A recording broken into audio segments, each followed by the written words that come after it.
Well, hello and welcome to this episode of Ready Free for Professional Wrestling. I hope you're having a great Memorial Day weekend. Is I, Shawn, with my co-host Ashley, as we are here to break down AEW Double or Nothing and WWE Queen and King of the Ring here on Ready Free for Professional Wrestling. Ashley, it's been one long wrestling weekend. How are you doing? I am slowly but surely recovering today. I think we all are. We're all in a wrestling coma, but we are here to catch everybody up on the week that was in professional wrestling. Oh yeah, not to mention I've also had some stuff I was a little backed up on, so I was also catching up with some like Ring of Honor and New Japan this weekend, along with everything else going on. Very true, because me and David already today recorded a episode of a show covering Progress Super Strong Style Chapter, the second of their Super Strong Style 16 tournament. That is up on our YouTube channel if you want to check that out. But Ashley, my first news story coming to you today.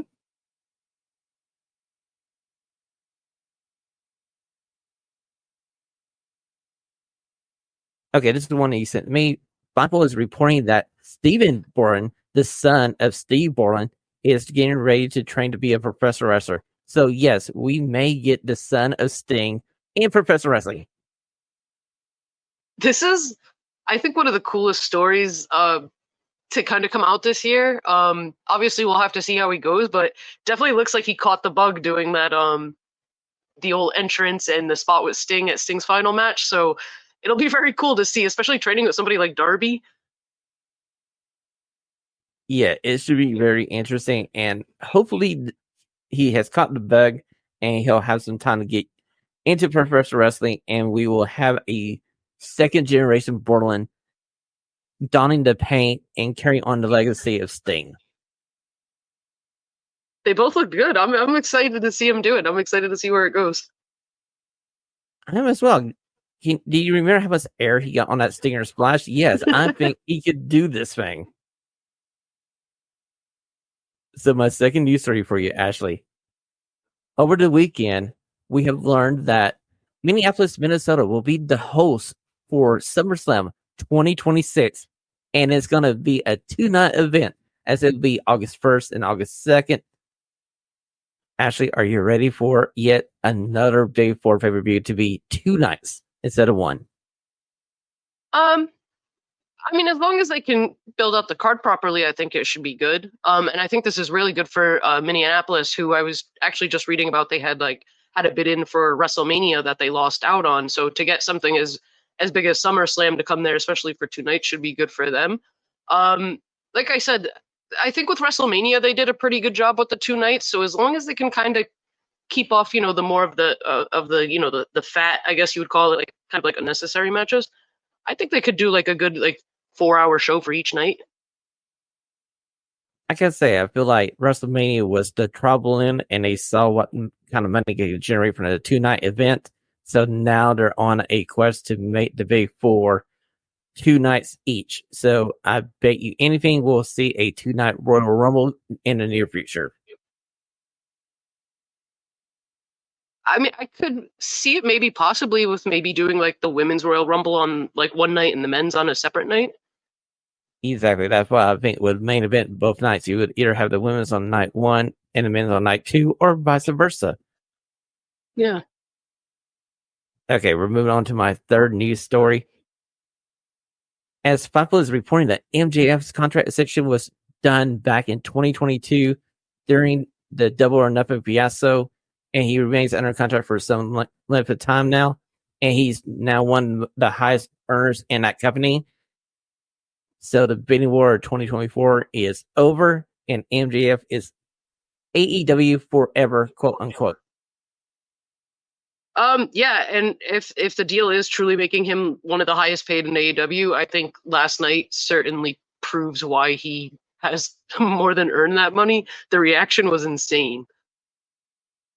Yes, I feel like they did the smartest thing they could do. They secured one of their top young talents for a long time. And for once, I'm going to give Tony Khan some credit. Very smart move, Tony. Sign that guy because he would be a star in the other company. Yeah, I mean, I think everybody can maybe have a little bit of gripe with how everything went down at Double or Nothing 2022 for sure. I think especially somebody like Wardlow might have something to say with how that went down. But like you said, there's no denying what MJF is and what he brings to AEW, and to have him secured for a long time for the future is unbelievably great for them. Exactly. Actually, my next news story for you. Over the weekend, Hall of Fame announcer Jim Ross was hospitalized with the flu virus. We just want to wish Jim Ross a speedy recovery. He went to Twitter and posted that he was watching AEW Double or Nothing from the hospital room. Yes, absolutely. We know JR's had some health concerns in the past few months and in the past few years, overall especially. So hopefully he'll be out of the hospital soon and back to at least popping in on AEW, especially for like the main event commentary and stuff like that. I love that. Exactly. I can't wait to see Jim Ross get back to being able to call the big main events in AEW. His voice is always missed when he's not there. And my last news story for you, Ashley, coming out of the media scrum of Double or Nothing, Tony Khan was discussing the possibility of either having a mixed tag team title division or maybe bringing in a women's tag team title division. Which of one of these would you rather have?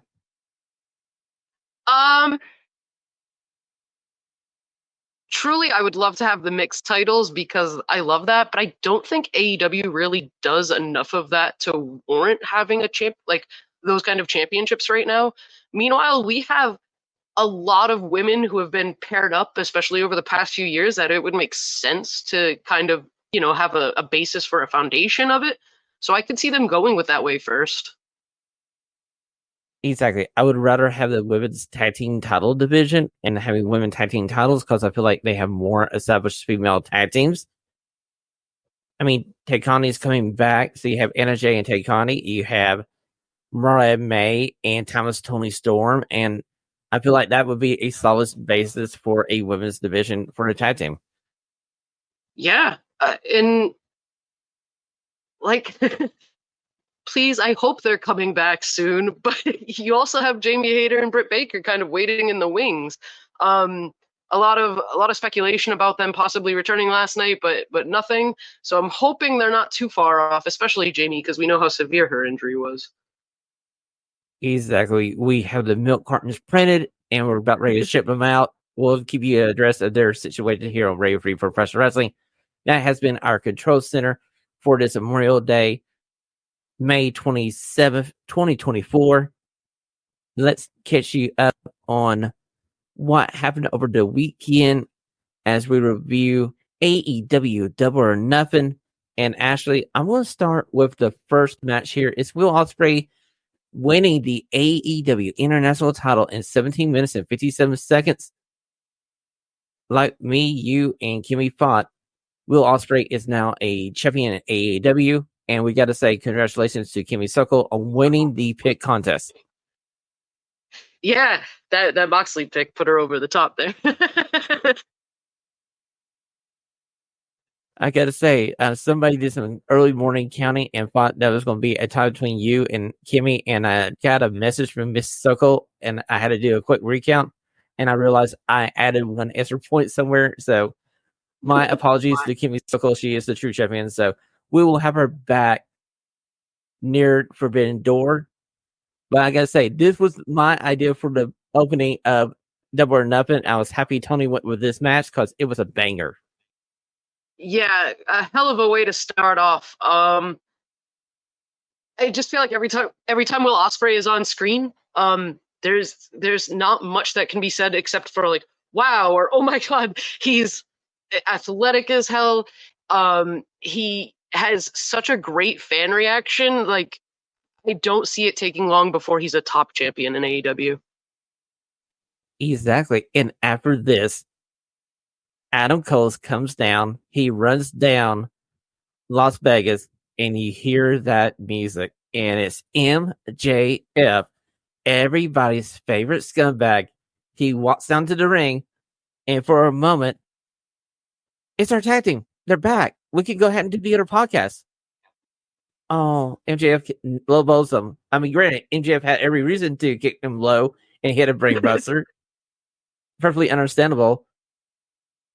But we have our scumbag back, and he kept one hell of a promo right there. Yeah, we kind of finally saw the return of Adam Cole. We saw him kind of miraculously stand up from the wheelchair last month and then pop up again here. So it was nice to see that he seems healthy and ready to come back as well. MJF kind of making his big grand re-entrance into AEW, announcing he's re-signed and is here for the long haul. And like I said, that crowd reaction is it just proves why he's worth every penny he's making right now.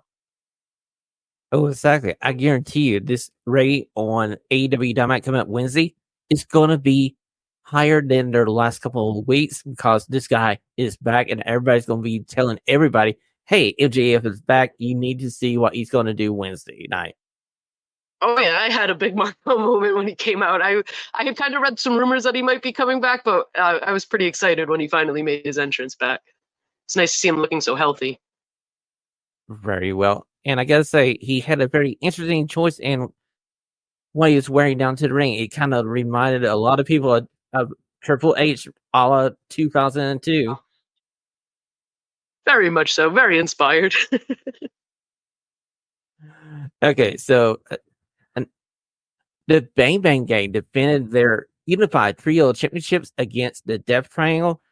Actually, this match kind of tore our hearts here because these are 6 of our favorite professional wrestlers. And this was one match they added very late in the game, and it wasn't part of our pick contest. So I was personally happy that we didn't have to pick this match because I don't know which direction I'm going to go. But hey, I'm here for a Bang Bang Gang victory, so guns up.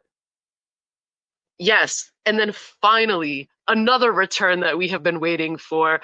Our boy, Rock Hard Juice Robinson, back to help the boys win. I love Pac, I love the Lucha Brothers, but god damn do I love this Bang Bang Gang.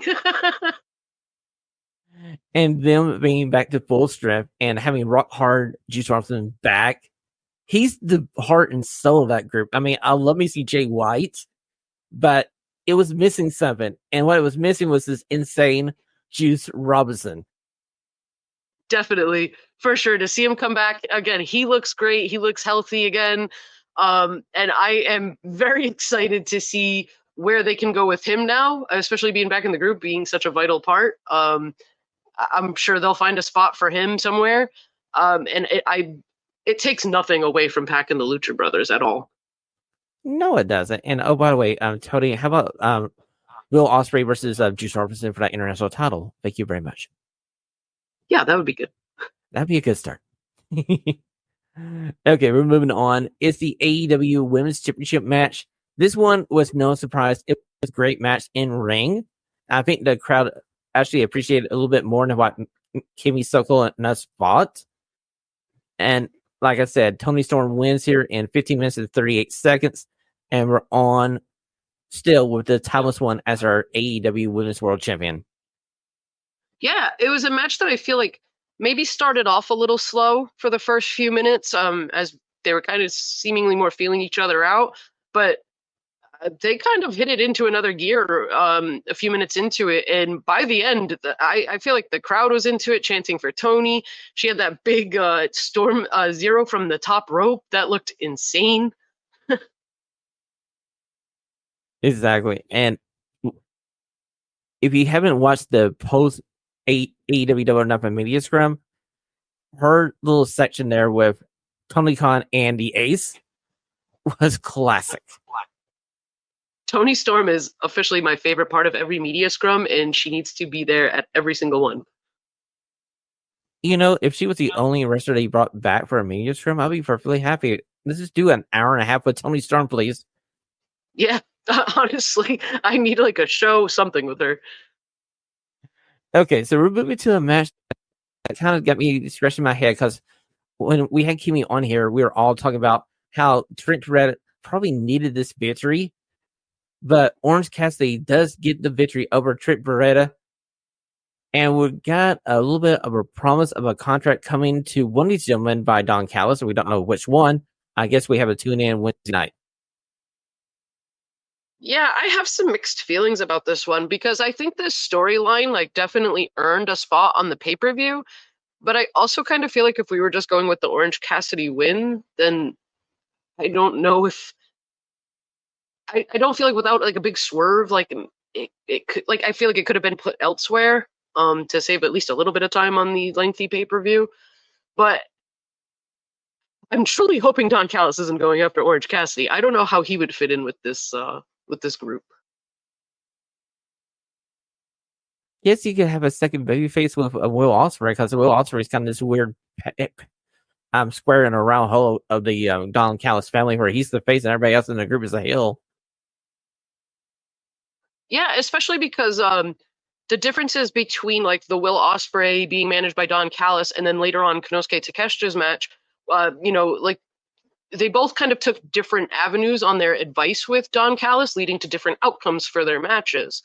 Um, so I feel like the obvious thing is like Will Ospreay has to break away from that. So I don't know, like turning Orange Cassidy heel to join this group wouldn't make any sense if you just turned Trent heel. Why wouldn't he have just turned heel with Trent? Like it would just feel like very redundant. So I would think that it would be Trent getting the offer. Yes, I do feel like Trent would be joining the family because it makes more sense. Because why would Trent have any issue if Orange turns heel and you got these two gentlemen fighting for absolutely no reason whatsoever?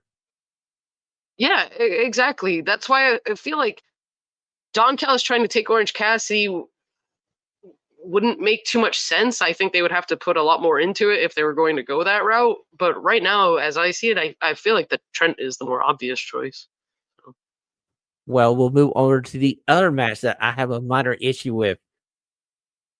And ladies and gentlemen, that would be the For the World Championship as somehow, some way, Chris Jericho, the Learning Tree, defeated Hook and Shibata with a little help from Brian Keefe, the bounty hunter, as he is the newest member underneath the Learning Tree, even though I want that freaking tree cut down. Brian Keefe, what the hell, man? um, I think if you've heard me speak about this, you know how I feel about Chris Jericho at this point in time. I didn't hate this match as much as I thought I would, but I still think it was my least favorite match of the night overall. Um, I don't I don't know where this is going. Like I don't every time Chris Jericho surrounds himself with people, they kind of just end up in the same position they were before they dealt with Chris Jericho. Exactly. Trying to remember one person from the last two Jericho groups that got elevated through said group. And it's tough to think of anything right now. I still feel like AEW desperately needs a break from him. Um, and they seem very keen on not giving us a break from him. And my thing is like, okay, Jericho beat up Taz. Hook has had two pay-per-view matches to get revenge on said person, and he's failed both times. I'm like, why are we doing Hook here? Yeah, and I I'm struggling to understand what Jericho is doing for this title or trying to do for this title, if anything, really. And it's a title that isn't recognized by said company. They usually say this was an unofficial title until now, I guess, when we got the World Championship, they renamed the sucker. Yeah, I mean, I guess I I'm truly baffled. Like I said last time we spoke, I just feel like Big Bill is kind of I don't want to see him as this like lackey position. I want to see what he has as a top guy because I think he was kind of breaking out, and especially with the tag team with Ricky Starks and stuff like that. So I feel like we kind of just put him right back where he came from a few months ago, you know? Well, if he's able to elevate himself through the learning tree, then I will forgive this being existing as long as if we have Big Bill breaking away and being a bigger star where I feel like he can be a monster heel or even want to play a babyface with a giant. I feel like he can actually do some talking on the mic. So hopefully this time with Jericho will benefit him. So we're going on to another questionable booking of the show as we go to the IWGP World Heavyweight Title Eliminator match. You're telling me that Katasha cannot beat a one-armed Jon Moxley? Listen, I have the same exact concerns about this. We were speaking about Takeshita before this match, and I truly figured Takeshita would get this win just because it's an eliminator. You know, it's not obviously it's not for the title. It's not going to count like that against Moxley. I feel like you did so much to make Takeshita this big bad heel. He beat Kenny Omega twice last year, and it was like this big deal. And since then, he's done absolutely nothing since joining the Don Callis family. He's had really good matches, like there's no doubt there, but he's not. I just don't feel like you needed to do the whole arm angle if you were just going to have Moxley win. You could have just played the numbers game or, you know, something like that, backfiring on Takeshita. That would have made a little more sense. To watch Jon Moxley get, I mean, almost obliterated for like 90% of that match and then kind of get the win at the end was a little disappointing. Exactly. I'm like, you're trying to build up this monster heel and Takeshita, who used to be a beloved babyface in this company because he was having great matches, and he got hooked up with Don Callis, and we kind of set Callis and him as a group, and him being this like heater for the family, and now he's like, I guess lukewarm. I'm like looking at, dude, you might want to let this contract run out and see what your options are. I mean, I just, like I said, like, I feel like beating Jon Moxley is already like a huge thing, especially for anybody in AEW. So to have Takeshita be like the one guy who'd be like, I beat Omega, I beat Moxley, like that could have been something like almost as much as a title for him, you know, right now.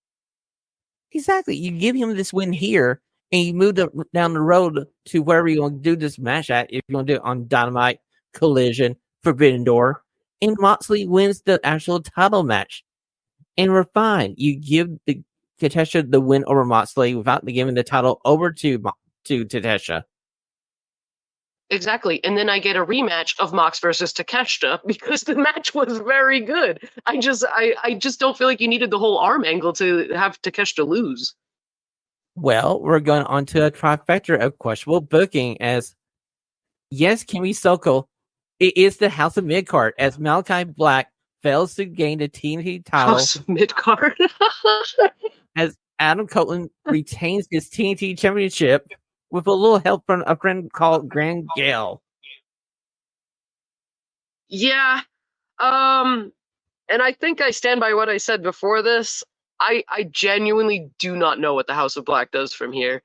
I mean, he had Brody King and Buddy Matthews come down, do the fake out, you know, turn on him. They still helped him take out Copeland, and Copeland still won at the end of it. I mean, they all come across as very ineffective. I feel like they just need to go over to Ring of Honor and rehab their image, because I feel like maybe they could be the upper element of Ring of Honor, but right now they are the House of Midcard in AEW land. Yeah, I genuinely don't know where Malachi goes from here, especially in singles competition, because I feel like maybe I know he's had some like injury concerns and things like that, but I feel like he's struggled a little bit in like singles competition, and to kind of see him take another big loss, especially in a title match like this, where does House of Black go from here? It doesn't put him in any contention for anything. They're not actively up on anybody that they've feuded with. I don't, you know, where do they go from here? Exactly, because basically this feud is over. I mean, you just blew off the big Adam Copeland and Malachi Black match in one go, and with this Barbarossa cage match, where do you go from here? Right, and especially like kind of like the results after the match, like Copeland might be injured. Reading some speculation, you know, I know he's a little banged up, especially after that big jump off the cage. So hopefully he's fine. But I just feel like House of Black is really in limbo. They either really need an image change or they have to disband at this point. Exactly. Well, let's move over to the big win of the evening as Mercedes Moné did, in fact, win the TBS Championship. It was a good match, but I feel like everybody's going to be talking about the heel turn that came after this, as finally we saw Chris Statlander join the dark side and turn on her beloved friend and took off the friendship bracelet. Yeah, Chris Statlander. What the hell, man? um, Not an unexpected result. Obviously, I think everyone picked Mercedes or figured Mercedes was going to win this match. Especially with the reach she has with social media and everything like that. But a very good match. I know when we spoke about the upcoming match itself, we talked there could be ring rust issues. There could be, she hasn't wrestled in a year. There's all sorts of things that could have kind of held this match back. But I thought she looked great. It helps progress this storyline with Chris Statlander and Willow. We're going to get to see a new side of Chris Statlander. I am very interested to see what she does as a heel, especially if Stokely is going to kind of stay by her side. I am too. I'm interested to see that if we're going to spin this off to Willow chasing after Chris Statlander to get revenge, who's the next person to challenge Mercedes Moné for that TBS championship? Very true. I think now she kind of has a run at like anybody there. True. I feel like she could go through a bunch of babyface talent there in AEW until they find one person to go into a feud with Mercedes Moné. So, talking about championships, let's go on to Swerve defeating Father of the Year Christian Cage to retain his AEW World Title in 24 minutes and 45 seconds. A excellent match for a champion that needed a good win against a person who was a solid challenger. Yeah, I personally loved this match. I thought it was very good. I loved Swerve's whole Warriors-inspired entrance and everything like that. I thought that was really cool. And I think that mid-air house call kick is going to stick with me for a while because that's one of the coolest images I've seen in wrestling in a while. I gotta say, I am looking forward to watching this show later on this week when I have an opportunity to. And this is the first match I probably will be watching in this pay-per-view. We're up to the main event. And the main event, like Kimmy Suckle called it, it was the Anarchy in the Arena. But unfortunately for Kimmy, she picked wrong. She should have joined us. She should have joined Team Elite as Elite carried the day. Now, granted, we did not get Heyman and Adam Page coming back to do the save for the team. But hey, this was still one of the craziest matches in the world. And apparently, Nicholas and Matthew Jackson are doing a fundraiser to get $200,000 back. Listen, as much as I love my technical wrestling, and I've spoken about how much I love my Danielson and Zack Sabre Jr. and stuff like that, this also, I love all of this too. This is the kind of stuff that I was in my apartment at 12:15 scream singing the final countdown along to. I was having a ball watching this match. Everything about it was insane. Flamethrowers, thumbtacks, exploding chairs, buses plowing through humans, everything.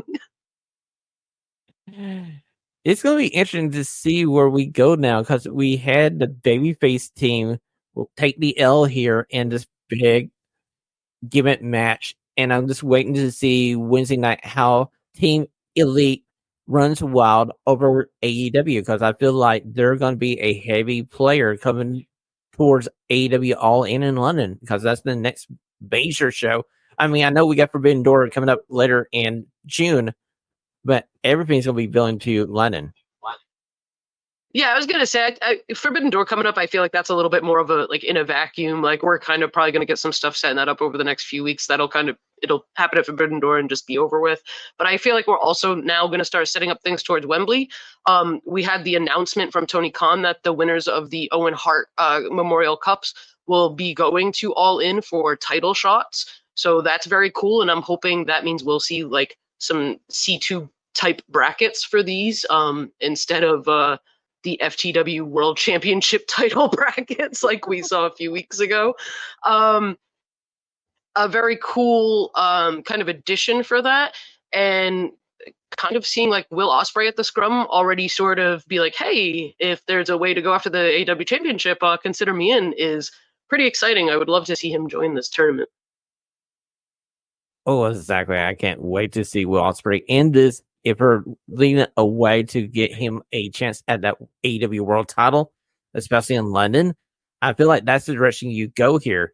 I know it's your top baby face, and it leads you to London and go like, do you take the title off of Swerve to just put it onto Will Ospreay, or do you give Will Ospreay first loss in London and send the people in London home not happy? That's a question to have. We'll address that later. We're not going to think about it right now.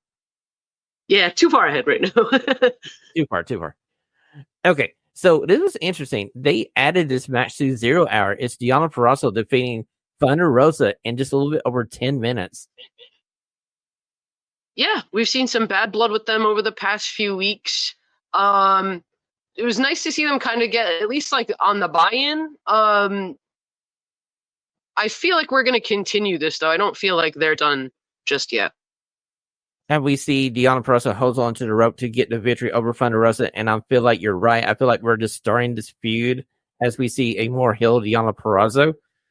They could put this match on the main card and put that for the World Championship on the buy-in, and I would have been perfectly happy.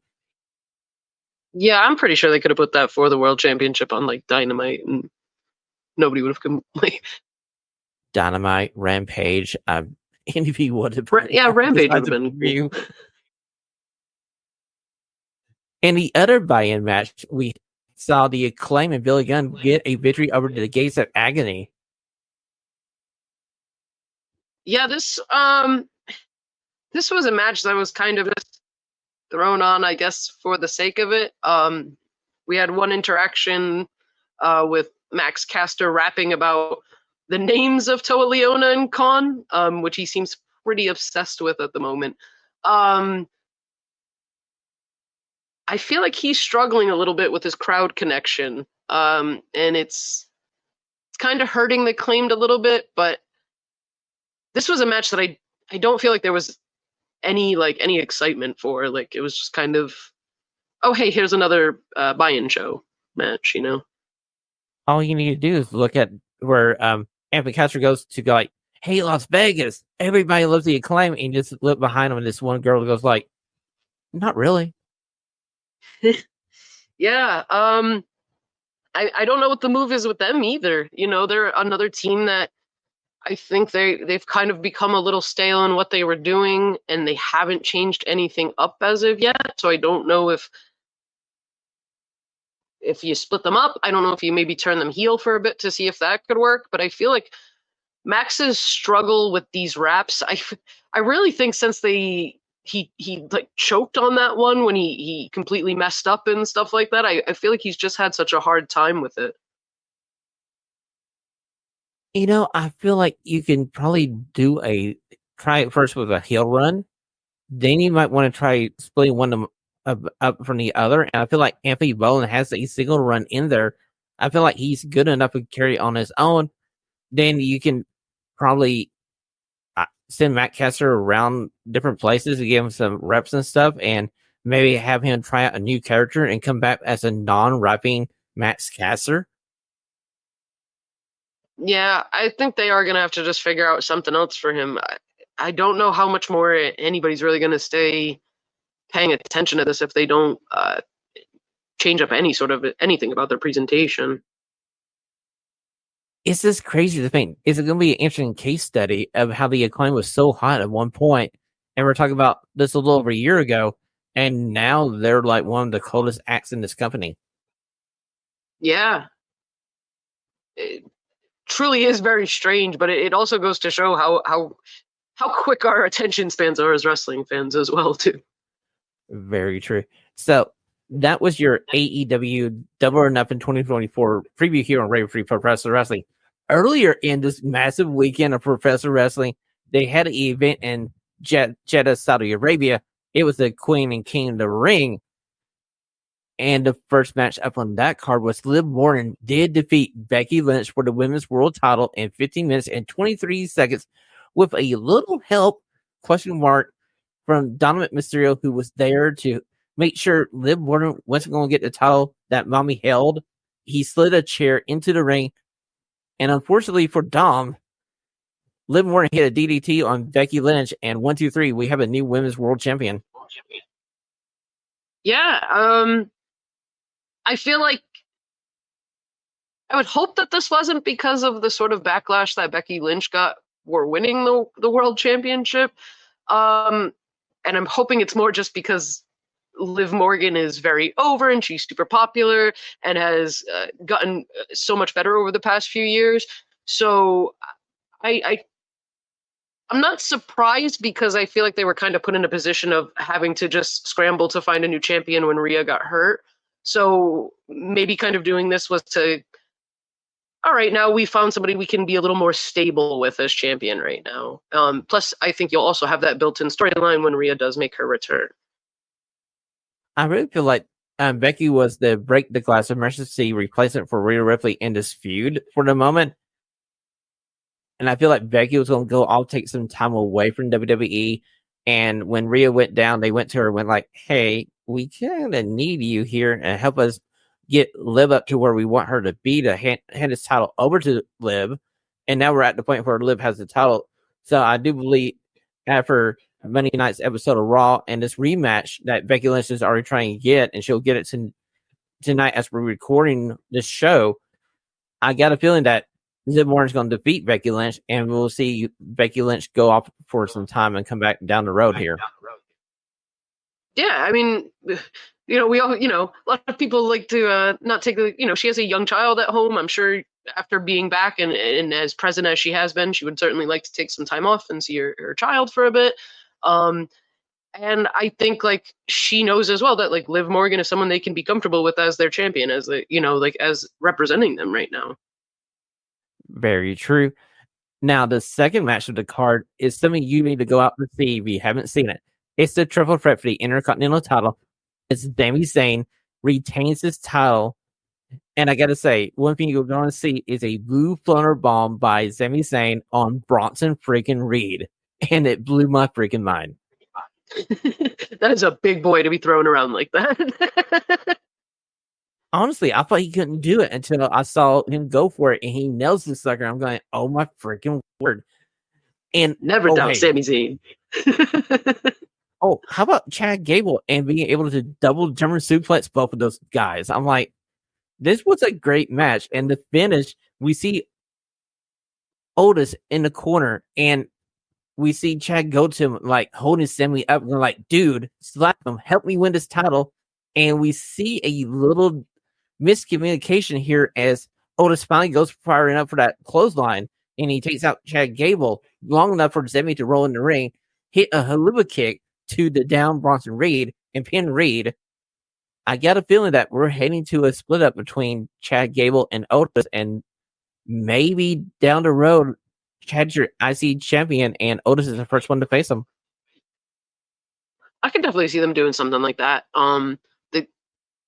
They have had like all the Chad Gable yelling at him and kind of shoving him off to the side and kind of things like that. So I could definitely see like that would be like a very cool Chad Gable kind of veering more into this heel character and have Otis be the baby face. Exactly. And I got a feeling there's a little bit more mileage between Chad Gable and Sami Zayn in this feud, and I'm here for it. Yeah. Let's just keep going. Okay, so we get up to the Queen of the Ring. It's Nia Jaxs versus Lana Valkyria. This match lasted about as long as it needed to. It's 9 minutes and 38 seconds. And I got to say, it was the underdog babyface Lana Valkyria tried everything she could do to beat the giant monster that was Nia Jaxs. And Nia Jaxs had a good showing. And I got to say, I know a lot of people don't like Nia Jaxs and how she was portrayed before, but this run she's been on lately is probably the best run of her career. And she's going to do good with this Queen of the Ring title because I feel like it's better on the hill. That's true. It is something for them to kind of flaunt around for a while. And like you said, she has been a lot better. I've seen people be a lot more receptive to her this go around. And it's probably safe to say that she took a lot of what was said to heart. I think anybody that had some of the things said about her in that position would. And it seems like she's really put in an effort to make herself better in the ring. I gotta say, she's done well in this relaunch of her career. And this match here, I feel like Var was saved and he didn't do any damage to your young babyface because she was trying to go for a power bomb. And Nia just countered down into her finisher. And it was a good way to protect your young new babyface overall. Right. And like you said, like having it on the heel is like a good way. And now we've kind of seen what Lyra can do in the ring as well. And she's shown that she can like handle the task as well. So it seems safe to say that they can trust her to put her in, a couple more spots here and there, and until she's a little more prepared, like everyone else is. Okay, so we go to the King of the Ring match. It's Gunther versus Randy Orton. It's 21 minutes and 50 seconds of a pure mat classic. In the first 2 minutes, all it is them staring each other down as Jeddah is just losing their freaking mind at seeing Randy Orton versus Gunther.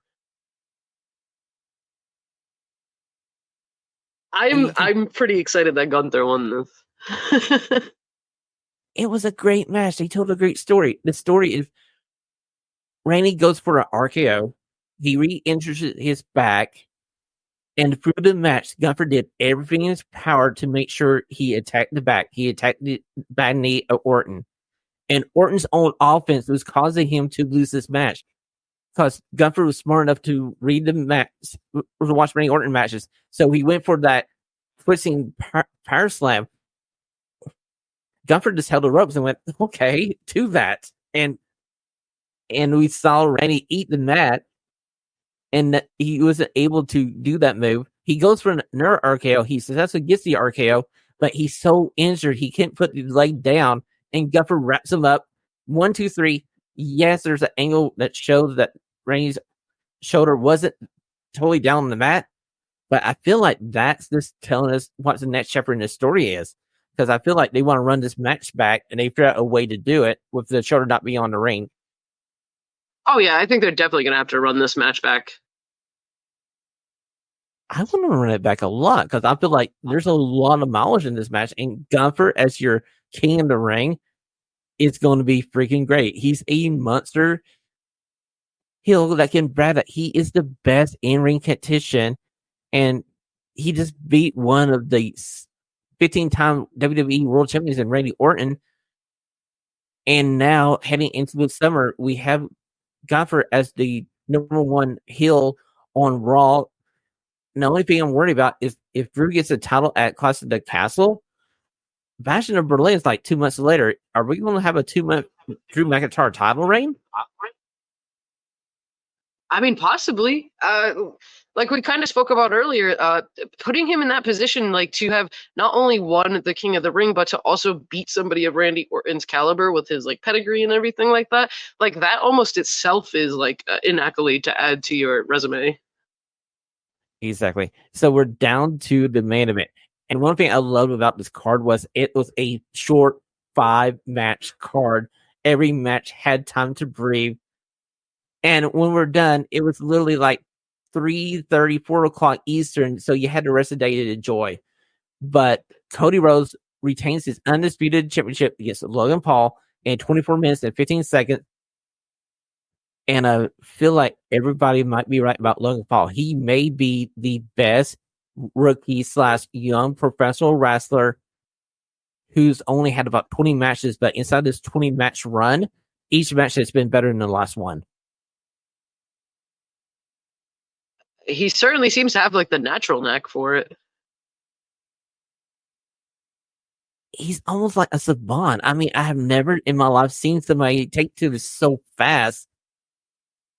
And it's storytelling. It's like he's able to do psychology. It's not like this, oh, here's Logan Paul. He's going to do a cool spot. He's going to do this dive. He knows how to play to the crowd. I mean, like, this guy can be a 5-tool player. I mean, if he's willing to, like, I would say like commit to like being a more full time. I don't see why they wouldn't push him to the top of the card with how much he's shown so far. And there's spots in this match where I'm going like, I can see them taking the title off of Cody and putting it on Logan. And I've been like, okay, it's perfectly fine because I feel like Logan can hold that world title. Yeah, I think he's kind of surprised a lot of people, and like I said, if he's willing to be like, yeah, I'm in, let's do this. I don't see why he wouldn't be like a kind of just in the championship picture for the foreseeable future. Exactly. And that has been your king and queen of review here on Radio Free Professional Wrestling. Ashley, we're going to close the show with our 76 questions. I got 6 questions for you. They all deal with the fallout from AEW Double or Nothing. And my first standing question for you: what is the first feud you'd like to see MJF involved in? I feel like we're going right back to finish off with Adam Cole because it got cut short. But man, we have Will Ospreay here, and MJF versus Will Ospreay sounds real good. Well, in the meetings room, Swerve said like MJF needs to prove himself before he gets back near the AEW World Title. As since he's been gone, this is a new house. It's a house built by Swerve Strickland. And I kind of agree with you. I wouldn't mind seeing MJF versus Will Ospreay. And oh, by the way, MJF is a babyface. You have this guy named Okada with a Continental title. Okada versus MJF. Yeah, especially with MJF's very very pro AEW promo with his comeback and his showing off his tattoo and everything. I could definitely see him taking exception with what the Elite have been doing. And certainly Okada versus MJF, or even as much as people have been kind of 50-50, Jack Perry's new character versus MJF could be very interesting as well. Well, they are 2 pillars of AEW, and if I remember right, MJF kind of had an issue with Jungle Boy Jack Perry being a pillar, so maybe it's time for him to show Jack Perry that he isn't a pillar of this company. Yeah. Okay, so my second question for you. As we saw the heel turn of Chris Statlander, what were your thoughts on it, and who besides Will do you want to see Chris Statlander's new heel persona go after?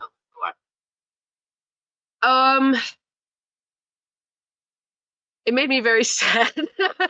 I love the tag team, but I also understand probably the need to maybe shift Chris Statlander's character a little bit.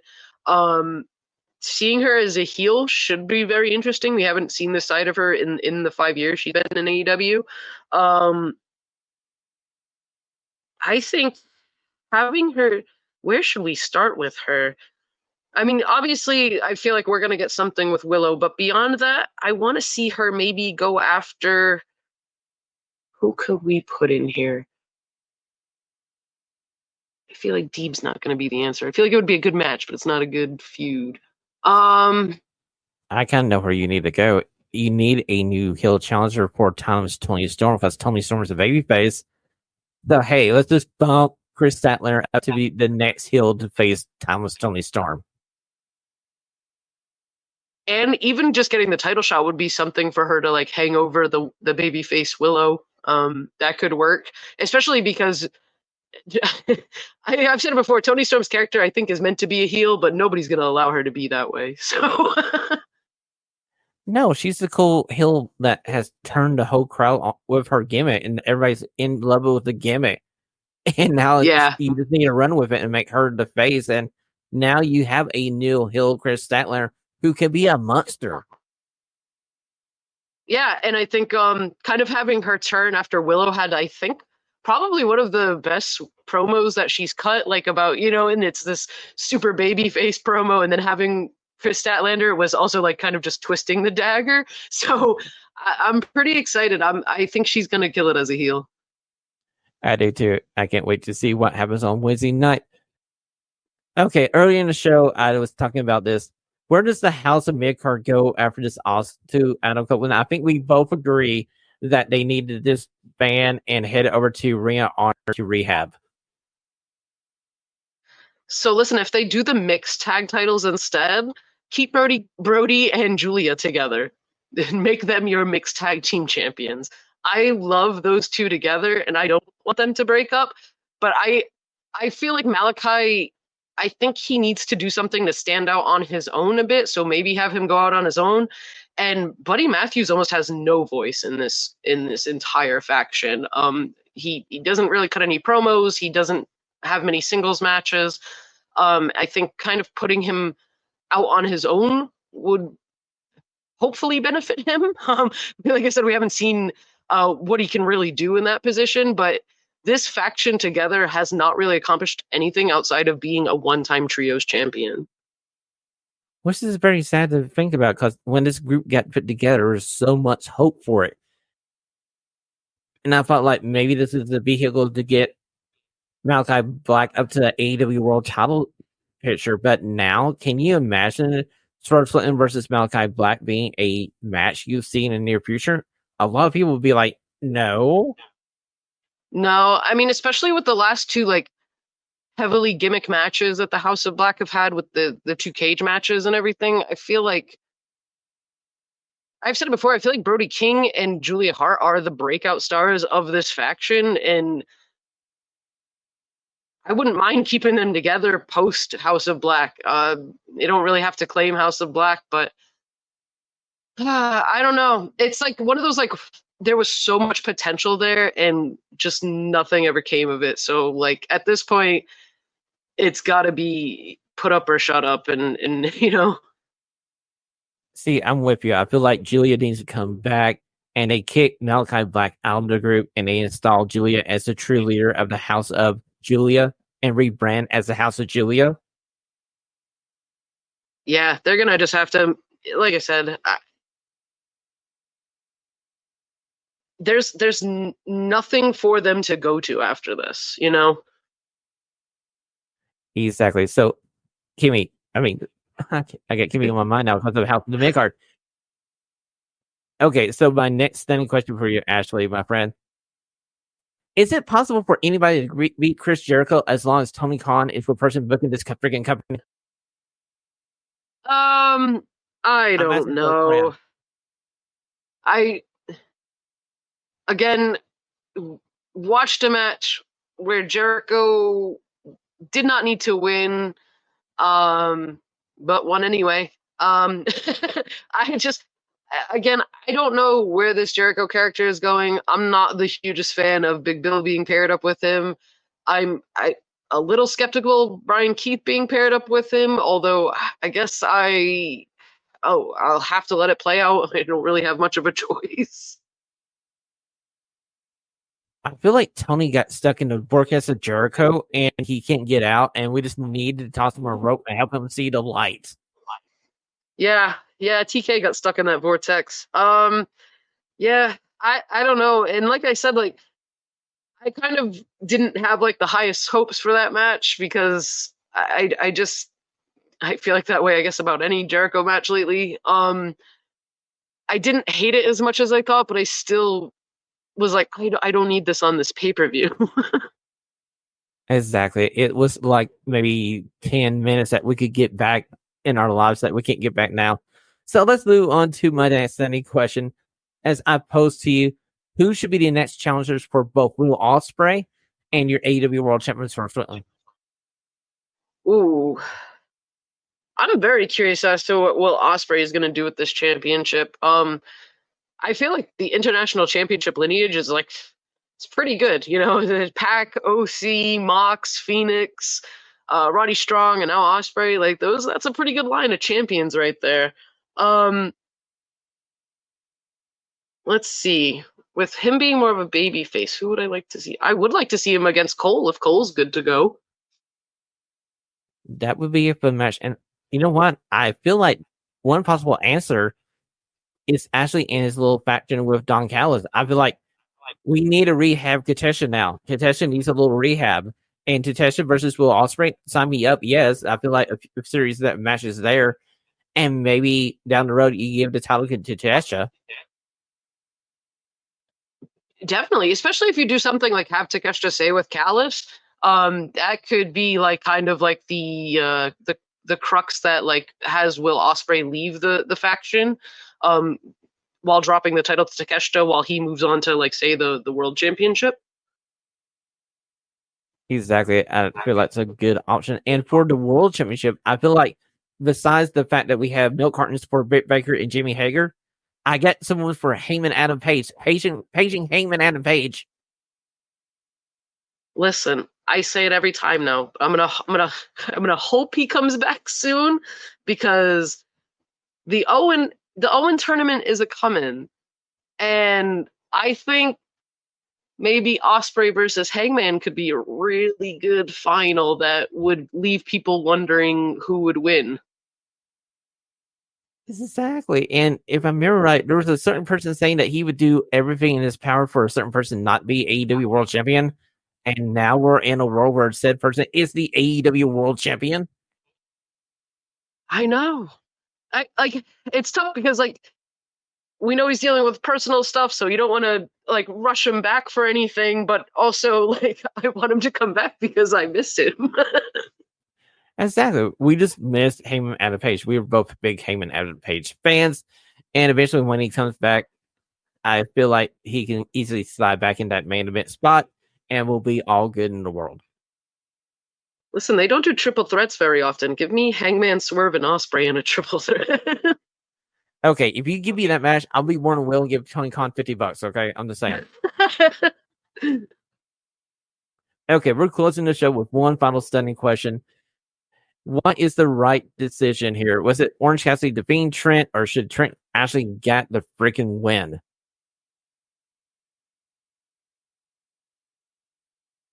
It's tough because I feel like to make this Trent heel character impactful, he probably should have gotten the win. But also to have Orange Cassidy be defending like Chuck Taylor's honor, Orange Cassidy should have won. Like I don't know. I feel like if the object was to have Orange Cassidy win, that maybe it didn't need to be on the pay-per-view. I feel like it would have been a far bigger moment to have Trent beat the usually unbeatable Orange Cassidy. Yes, I was one of these people who think like Trent needed this to establish his heel character, and he could brag, "Hey, I retired Chuck Taylor. I beat everybody to be loved at Orange Cassidy. Where's my title shots? I want my title shots." Yeah. I think it puts him in a weird spot because he became a bad guy because he was losing, and now he's a bad guy who's losing. So where does that character go from here, you know? Maybe the House of Midcard adds another member, and he adds to the group, and their combined midcardness this affects all the members of the group. Oh, jeez. That's why I'm hoping like the Don Callis thing is alluding to him joining. At least it would make sense and could, in retrospect, get him some wins, even if it's through heel tactics. So true. So, Ashley, before we go, where can we find you on the Super Information Superhighway? I am always kicking around on Twitter, and it's at groovy_ash_. You can always follow the show on Twitter, Instagram, TikTok at RadioFreePW. Go over to our YouTube channel if you have liked this episode. Hit that like button, subscribe so you don't miss an episode of Radio Free Professional Wrestling. You never know. Maybe there's always a special edition, especially when Progress comes around with another chapter. Me and David will be there to preview it, give you the ups and downs of that situation. And you can follow me on Twitter at RFPWSean. And I'll be over there tweeting out my dislike of the learning tree, and as I'm chasing Chris Jericho down with a flamethrower. Until next week on Radio Free Professional Wrestling, stay stunning.